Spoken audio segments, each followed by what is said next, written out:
Hello everybody, how's everybody doing today? Everybody doing good? Baby's having a big yawn. Oh my god, did you see that? Oh. Oh, there she goes. Have to sit out in the sun, can't get in the shade, heavens to Bitsy. Hi, how are you? Everybody good? Oh my god, my video is going to be coming out late today because I'm trying to write down all the shit that the Mango Moose Knuckle said at the NATO summit. Sweet suffering. He just doesn't realize where he is and how many important people are there. He doesn't get it. Oh my God. He's going on and on about all kinds of stuff. He was saying that it's all because of him that everybody's going to get to their 2% or their 3% or their 4%. Now it's going to be 5%. That's the way he was talking. And he said, and people come up to me and say, "Sir, it was all because of you. Sir, it was you that did it. You did it. You got everybody up. Everybody's going to pay their fair share." He still thinks that all that money goes into a bank somewhere or something. He doesn't. He says, "We have been treated very, very badly," he said, with this NATO thing. We've been treated very badly. We pay 2/3 of the NATO budget. United States pays 2/3, he said. Does he not realize that the United States, at the time he was in there the first time, had one of the largest economies in the world, and that's why they paid more, because 2% of, 10 trillion is higher than 2% of a country that only makes 230 million? Does he not get that? And then he went on about the strike in Iran. The strike in Iran was magnificent. It was the most amazing strike. Nobody's ever seen anything like it in the world. We went in there and we obliterated those targets. We devastated them. They were obliterated. They're no working no more. And he wouldn't shut up about it. He kept going. He kept going. And then he went on about how CNN, fake news. Oh, look at them back there. Look at them back there. They're back there, if you can believe that. They're back there. Nobody listens to them. Why do they even come here? Nobody watches them. And the New York Times put out that fake story about the strike, the amazing strike that obliterated everything in Iran, and it devastated everything in Iran. Just obliterated it. But the fake stories coming out of the New York Times, when I first came in, New York Times, everybody believed the press had a 96% credibility rating, but I set them all straight. Now they only have a 16% credibility rate. You're in a NATO conference, right? Nobody gives a shit about you going on about fake news. But Reuters reported this, BBC reported this, Hindustan News reported this, and they're pretty friggin' reliable. I didn't think they would be, but they are. And they are pretty indignant. So he's going on about all this stuff. Never mentioned Canada. At least I don't think he did. I only made it through so far. I've been writing for 3 hours. God almighty, doing stuff the old-fashioned way isn't always the best. But yeah, he's going on about the failing New York Times. Nobody reads them anymore. Oh Lord. And then he got into the strike again because it was brought up somewhere about probably 5 minutes before he got up there, asking him about the strike and saying that, oh, really? Well, because we heard that they'll be up and running again about 6 months to a year max. Oh, that got under his collar, so I guess he got his human printer there to print out a bunch more friggin' garbage for him so he could read that. And it was so stupid too, because standing right behind him on his right was Pig Hegseth, and to his left was Marco Rubio. Marco's just like, can I just go get a drink or something? Pig Hegseth sitting there like, just gunning everybody off.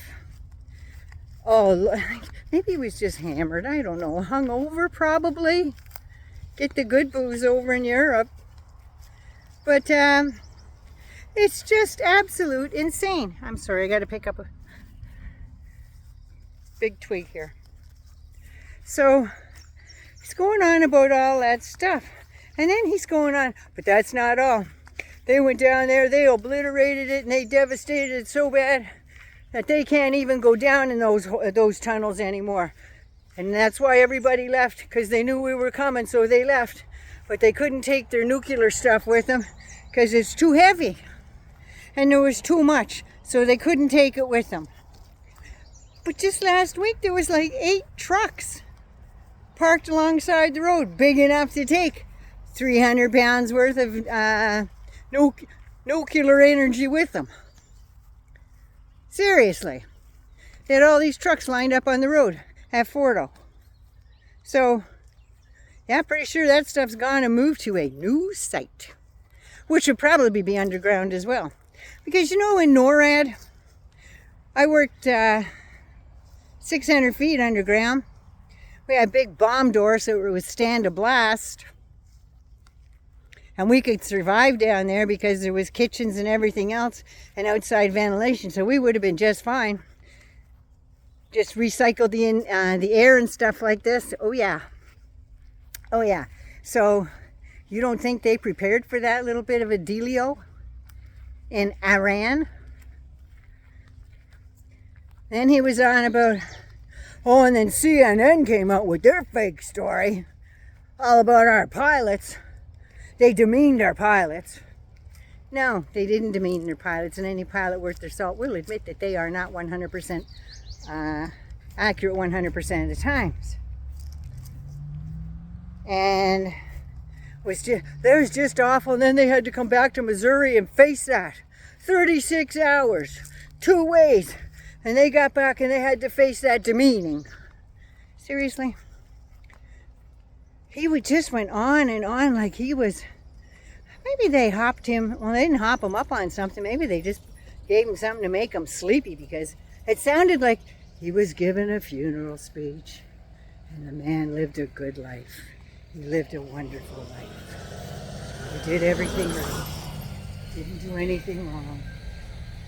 Everything was as the way it was supposed to, and the United States always had the very best equipment. We have the best nuclear equipment, and I'm glad that the defense people in Europe and Western civilization are updating all their defense equipment, and it's all going to be made in the United States of America, because the United States of America has the best equipment, has the best nuclear equipment.